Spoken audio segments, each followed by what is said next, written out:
Alright, you guys, today we are going to start talking about making inferences. This is something we've done in kindergarten and in first grade, so it really is just a review, okay? But we're going to spend some time talking about what it means today. So when we make an inference, it's a conclusion made by the reader, that's us, using clues from the text and our background knowledge. Our background knowledge is what's already in our brain.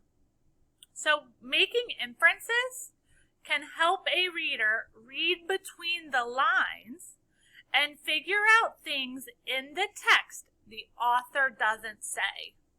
So sometimes when we're reading, we know that somebody's mad, because we can see it in the pictures, we can tell by the way they're talking, but the author doesn't tell us that they're mad, we infer it, okay? So how do we do it? Well, I kind of like this math example. We're going to take our evidence and our schema. So our evidence is clues or words or pictures from the text. So what do you actually see in the book? Okay, so our evidence is what is in the book. We're going to take our schema, that's what's in our brain.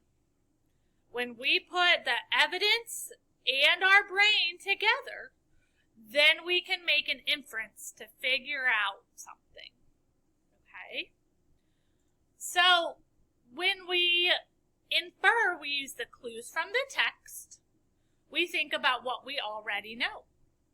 We're thinking about what the character is thinking or what the character wants. We're thinking about what the character says or how they feel. We're thinking about what the character does, but we're thinking about our own experiences too. Because remember, we're going to take what we see and what we read in the book, and we're going to combine it with what our brain knows to make an inference. Okay, so over the next couple of days, we're going to practice this. Today, you're going to watch a video on Brain Pop about making inferences.